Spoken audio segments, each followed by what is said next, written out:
sumusuporta po sa ating Pangulo. Yan o. Diba? Parang mga komunista, BBM, ipaglaban. Wala na yung eleksyon, nung panahon ng eleksyon. BBM, BBM, BBM. Hindi, ngayon naging komunista na. Ano na ngayon?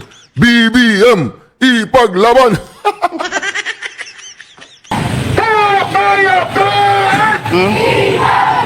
Ayan.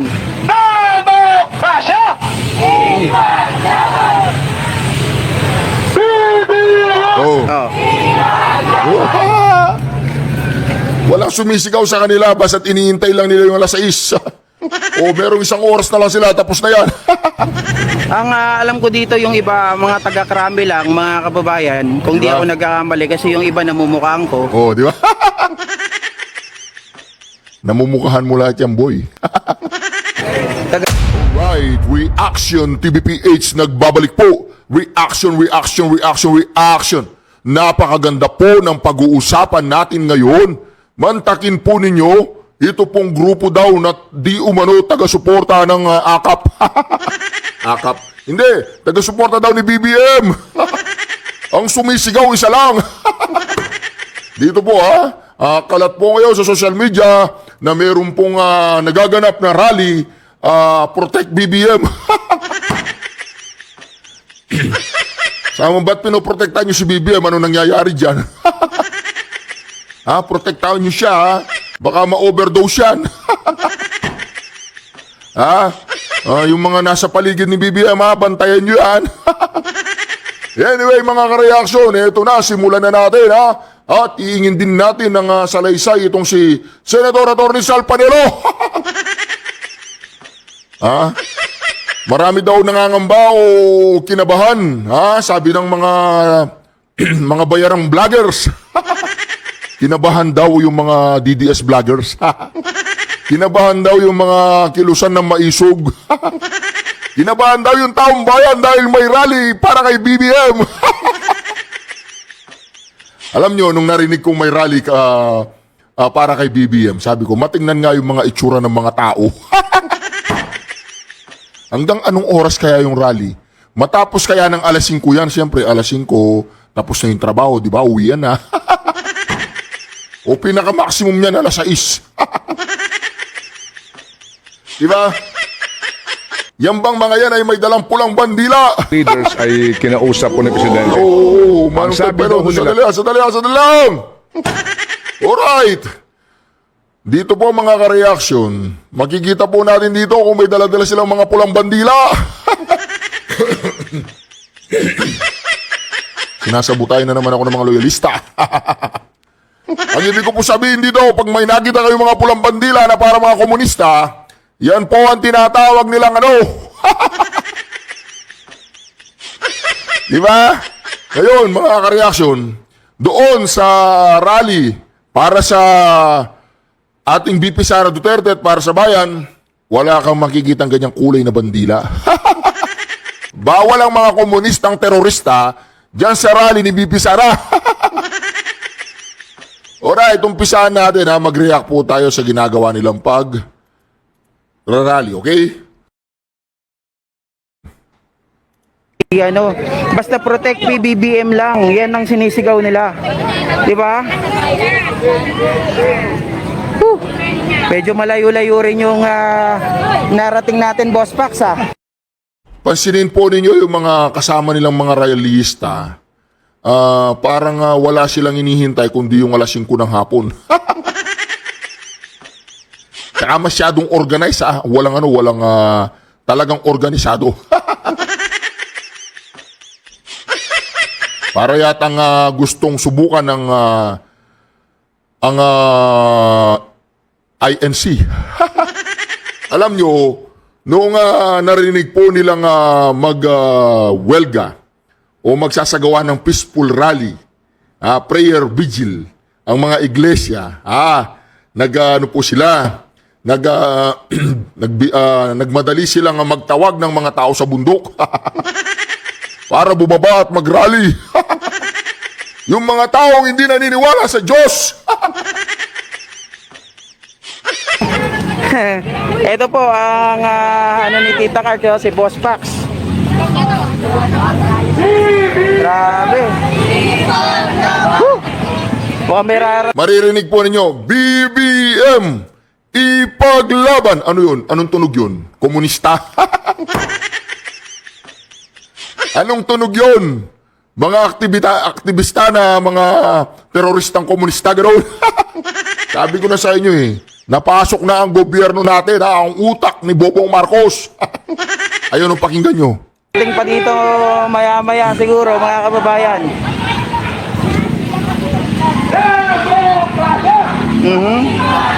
O narinig nyo, Bongbong Marcos, ipaglaban! Bongbong Marcos! Ganon. Pag narinig nyo, Kaya lang ang problema dito, sasabihin ng iba, may mga kabataan, di ba? Kaya mga kabataan na yan, dapat makialam na rin. Kung susuporta lang naman, hindi naman po sila maninira sa ating gobyerno, hindi rin sila tutuligsa.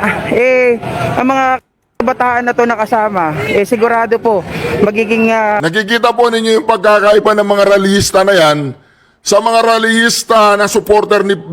baka ito, malamang to, mga pipi Sara din to di ba? Ang mga nandyan, palagay ko, mga BP Sara lang yan. Pagdating ng alas 6, nandun na sa EDSA yan. O, di ba? O, di ba? Kukuha lang sila ng punan dyan. Ayan, o, tignan mo. maayos ang ating mararating. Philippines. Sabi nila, BBM, ipaglaban para saan? Alright, ganda ng mga rally ninyo, no? Sige. Oh. Grabe. Grabe daw, para walang katikas-tikas. Alam niyo yung mga spontaneous na damdamin ng tao sumisigaw. BBM! BBM, hindi parang komunista. BBM! Ipaglaban. Ano yun? Ay, alright. Grabe. Dami. Nakakaubos ng hangin. Kaya kita nyo yung mga kapulisan natin dito, nandito rin nakabantay kasi alam po nila, they are expecting na marami talaga pong dadalo ngayon dahil meron naman po tayong permit. At hindi kayo mga problema dito dahil meron naman tayong portalet at hanggang alas 6 lang ang ating... Oo. Sabi ko na sa inyo hanggang alas 6 lang yan, tapos na trabaho alas 6. Tingnan nyo. At hindi kayo mga problema dito dahil meron naman tayong portalet at hanggang alas 6 lang ang ating permit. Narinig po niyo kung ilan lang yung sumisigaw? Yung mga sumisigaw na yung galing pambundok. Grabe. Mga kababayan, tatayo talaga yung balahibo mo dito, makikita mo. Anong balahibo tatayo sa'yo? Tingnan mo yung mga tao, walang pakialam. Wala silang pakialam, walang spontaneous na Ang suporta ng mga tao dito kay Pangulong Bongbong Marcos. Sasabihin ng iba, may mga nabayaran dyan o kaya sila sumama. Hindi po natin alam kasi wala naman tayo nakikita, di ba? Oh. Ikaw ba hindi bayad, ulol? Ikaw hindi bayad?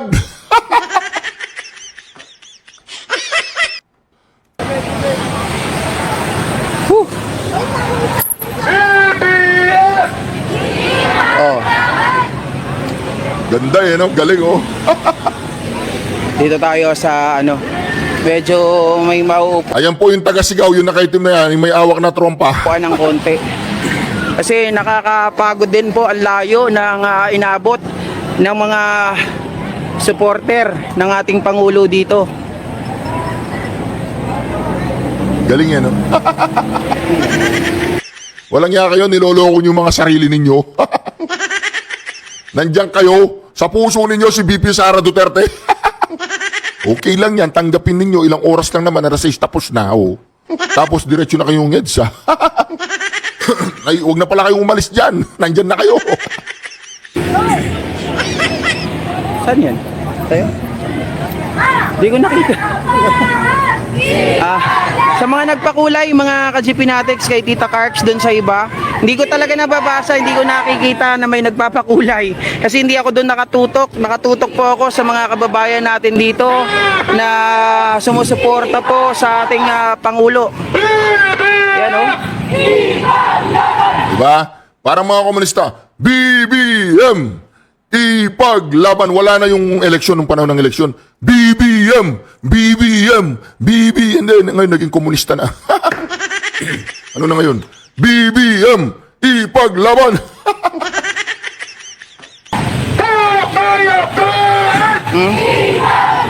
Ayan.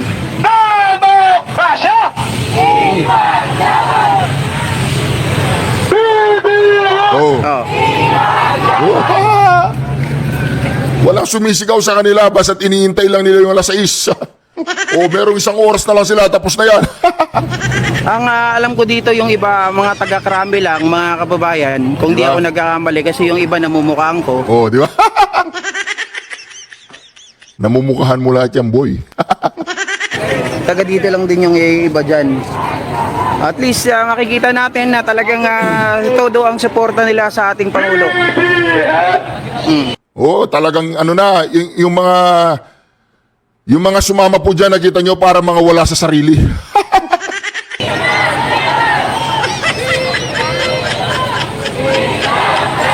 Ayan, parang wala po sila sa kanilang mga sarili. Nakita po ninyo yun, mga kareaksyon.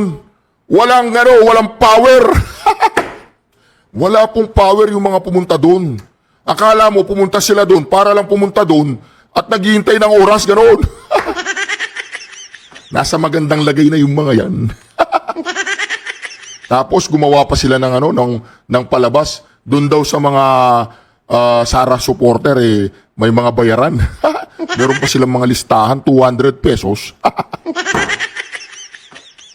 Ito naman. Ano mga yan? Komunista yung mga yan. Pulang bandilaw.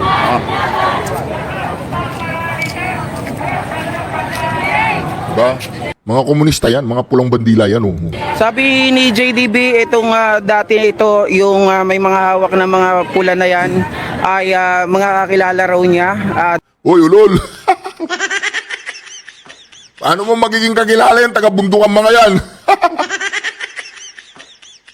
Dati niyang mga kasama nung panahon na bata-bata pa siya. Mga kaklase daw niya ang iba. Tingnan po ninyo yung mga itsura ng mga nagrarally dyan. Walang alam nyo kung yung mga Duterte yan, supporter, nagsisigawan na yan. Duterte!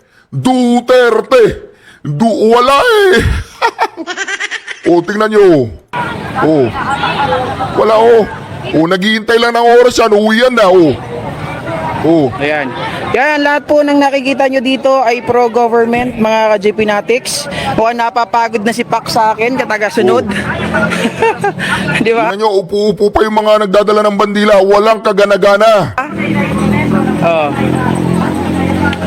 Ano pong pagkakaiba ng mga yan sa mga supporter na nandun sa EDSA, yung nasa EDSA, yung hindi Sara supporter.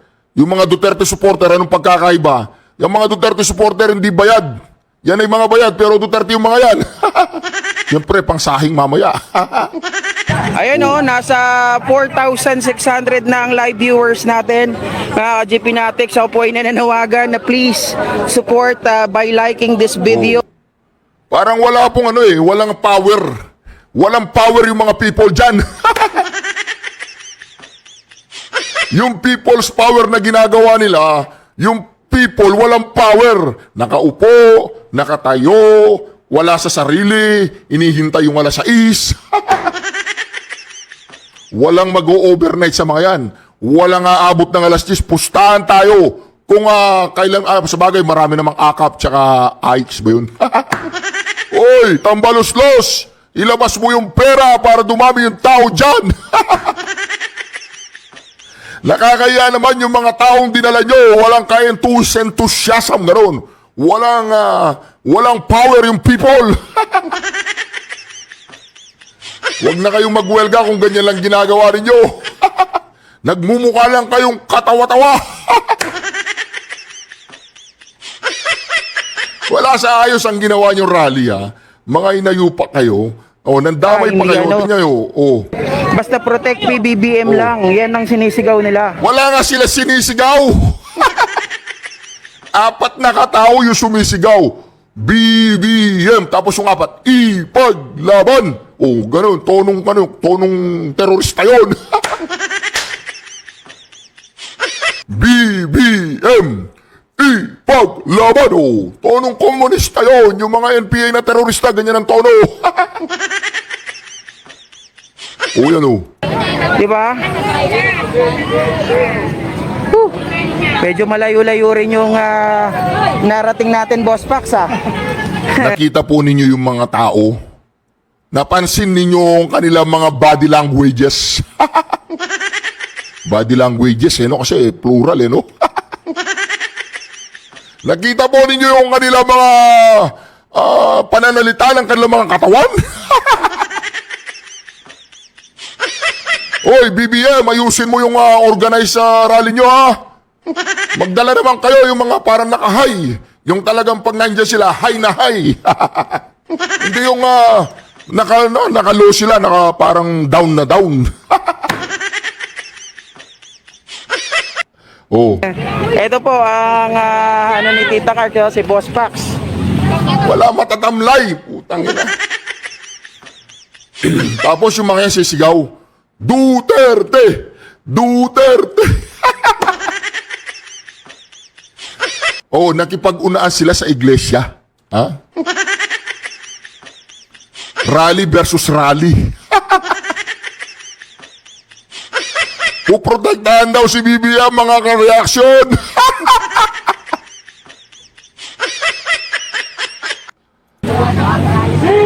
Grabe. Whew. Mukhang may Tingnan mo yung mama, masakit na yung likod. Sabi niya, hindi ba bala sa is? Isang oras na lang, Brad, makakalaya ka na dyan. darating pa dito maya-maya siguro, mga kababayan. Oh, di ba? Wala po silang pakialam doon sa sumisigaw na Bongbong Marcos. Yung apat na tao lang niya sa likod. Wala silang pakialam, oh. Kaya lang, ang problema dito, sasabihin ng iba, may mga kabataan, di ba? Ganyan ba yung mga nagkikipaglaban? Tignan nyo, parang nagkikipaglamay. Yung nagrarally po nila, parang nagkikipaglamay. Hindi nagkikipaglaban. Kaya mga kabataan na yan, dapat makialam na rin. Kung susuporta lang naman, hindi naman po sila maninira. Iniikayat niya yung mga kabataan na sumuporta dito. Anong masarap isigaw? BBM o Duterte? Pakinggan ninyo. BBM. BBM. Walang power. Ito, Duterte. Duterte. Duterte. Inday Sara Duterte. Walastik ang mga to, no? Mawalastik. Anyway, tantanan natin sila. Sige, magwelga kayo dyan. Basta tama ang bayad, ha? Tama ang bayad. Hindi kayo mga bayaran. Okay. Ayos lang yan, mga Duterte yung mga yan. Alam ko. Lokohan na yan, di ba? Sabi lang, lokohan. O sige, bayaran nyo kami. Pero sa puso't isip namin si Sara Duterte. Anyways, Attorney Sal, pasok. The political agenda is to eliminate BP Sara for the 2028 presidential election at all costs. Naniniwala ang dating Presidential Legal Counsel na si Attorney Salvador Panelo na ang mga impeachment complaint laban sa pangalawang Pangulo ay Mantakin po ninyo. naglalayong mapigilan itong tumakbo sa 2028 elections. Kaya sa tingin ni Attorney Panelo, magtutuloy-tuloy ang Mantakin ninyo lahat ng mga nag-i-impeach kay Madam Inday Sara. Mga front po ng mga komunistang terorista. Ang mga legal front nila ngayon na nagpapabagsak ka sa BP Sara. Di ba mapapaputangin na ka talaga, no? Oh. pagsusulong ng impeachment dahil ito naman aniya Oh. Utangin na naman, tignan mo, sino-sino yung mga yan. Brosas, Manuelita, Castro, De Lima. ang nasa political Utangin na. Ayan. Si Babalo, nandun na yun, si Babalo. Oh, si Renato Babalo. agenda ng mga grupong O yan, oh, si Colmenares. Oh, puro mga uod yan eh. Puro mga anay na, si ano pa yun, yung sa bayan. Anong pangalan nun? nakakapamayani sa ngayon. Hindi na rin umano siya nagulat nang mayroong maghain ng impeachment complaints laban kay Vice President Sara Duterte. Ako, sinasabi ko na ever since, tuloy ang impeachment. Tuloy na tuloy yan. Walang kaduda-duda yan. Okay? Hindi mo mababago na yan. Diretso na yan. Unless na magkaroon ng kidlat ng kaliwanagan. Bawat isa. Pero I doubt it. It's there. Political agenda nga yan. Ngunit Oy, para si- sa bagong alyansang Si ano yan, si Idol yan, si Jel, ano ba pangapelido nito? Neresina. Jed Neresina, yan oh. kabayan, hindi politikal ang kanilang agenda sa pagsusulong nila ng impeachment laban kay VP Duterte. Ang habol umano nila ay mapanagot ang sa tingin nilang may kasalanan, lalo na nga kung may kinalaman na sa kaban ng bayan. I think ang agenda namin Di ba si ano yan, si Renato Reyes? Ha? Si Renatong matulis ang baba. dito is for accountability. The removal of the Vice President is only the outcome of the impeachment proceedings, and I think it's well within our rights as citizens to seek accountability when public funds are involved. Kung Di ba? Nakakasuka. Yung mga sinupil ng Pangulong Duterte at ni Madam Inday Sara nung nakarang administrasyon, sila ngayon ang mga namamayagpag. pera ng taong bayan, yung nawawala o hindi ma-account o hindi tamang ginastos, I think may batayan naman tayo. Paliwanag ni Renato Reyes, Secretary General ng Bayan, marami silang nakitang pinagkagastusan na walang kinalaman sa kahit anong confidential activities o information gathering ng Office of the Vice President. Paano ka nag-conduct ng intelligence and information gathering sa last 11 days of the year na may 4 na holidays, so you only have 7 working days to conduct so-called intelligence information, intelligence operations, information gathering? Who are these people? Bakit pare-pareho yung handwriting doon sa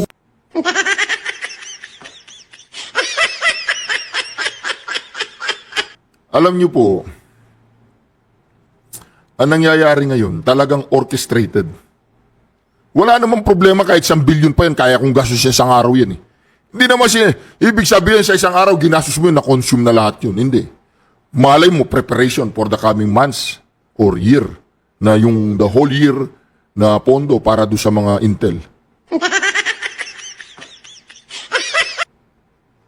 pagkakasulat ng mga acknowledgement receipts? Why are you spending 16 million pesos for safe houses? Bakit ka bumibili ng office supplies, tables, and computers that have nothing to do with intelligence operations or information gathering and against the existing guidelines? Samantala, nagpakita rin ng Partido Lakas ng Masa ng suporta sa impeachment laban kay VP Duterte. Ayon sa presidente nito na si Calio de Guzman, ang magagawa lang nila ay ang pagkilos at pagsuporta sa nasabing hakbang. Tindig namin ay yung papa-impeach talaga. Sana. Hindi lamang si Sara. Kasi marami naman yung mga kurap din sa loob ng Kongreso. Ang problema lang na single out. No? Pero anyway, yan kay Sara dapat suportahan. At kung may mga kaso pang ilalabas para din sa iba pa na kurap din, dapat maisulong. Dagdag pa ni De Guzman na sila ay naniniwala na sapat na ang 2 reklamo o kaso laban sa vice-presidente, ngayon na kanila aniyang susuportahan para magtagumpay. Jed Neresina, UNTV News and Rescue. Diyos ang aming sandigan, serbisyo. Nagtataka naman ako kay Tatang Salpanelo, bakit sumama pa siya dito sa tatlong yan? Para lang magpaliwanagan ganoon. Kaya mo bang paliwanagin yung dalawang yan? Si Leody tsaka yung si Renato.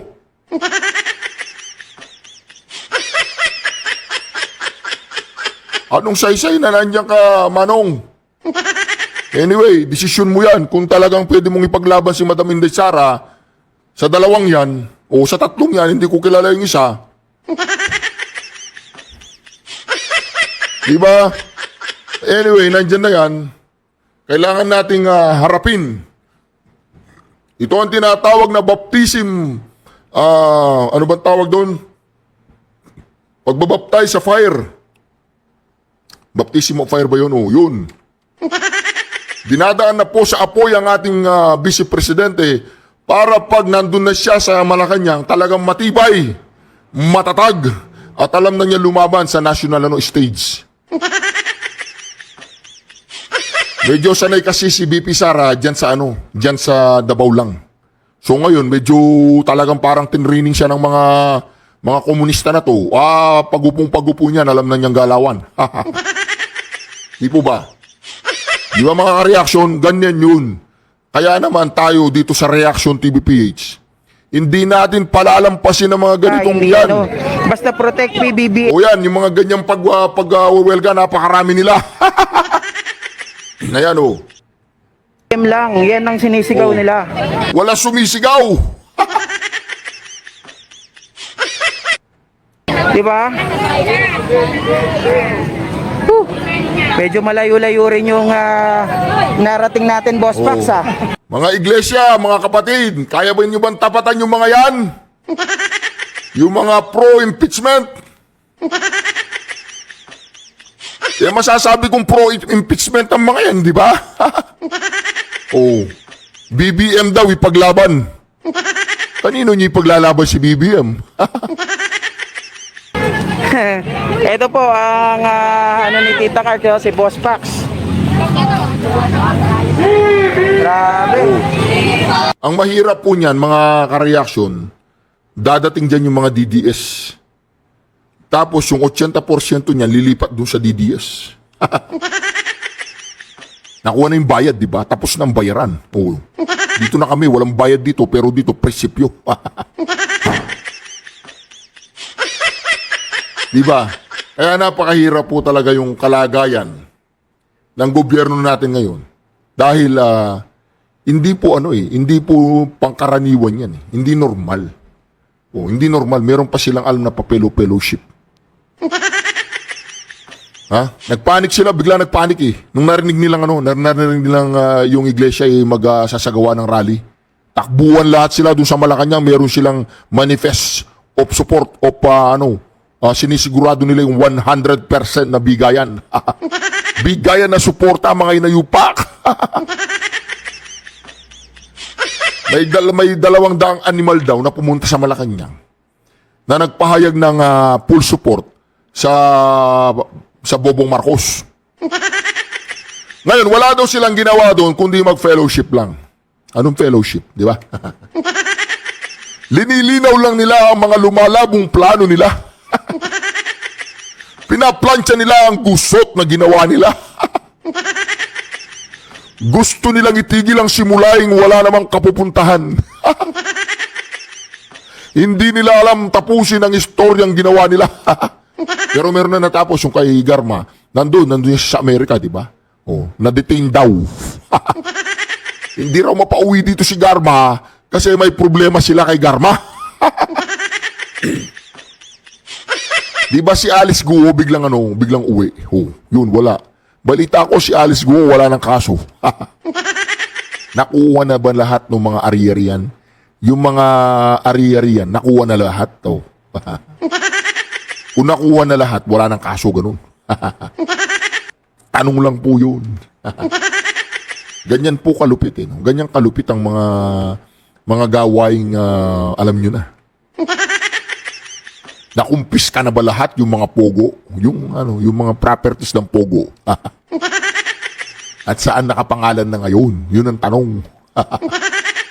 Saan na nakapangalan yung mga pogo properties? Malalaking buildings tsaka lupain. Sa gobyerno ba? Kahit ambaluslus ba? Kahit kokak ba? Akala ka siguro nila, ng taong bayan ay mga mangmang. Balita ko si Alice Guo, akwit wala na daw, walang kaso. So pwede na daw tumakbo uling mayor.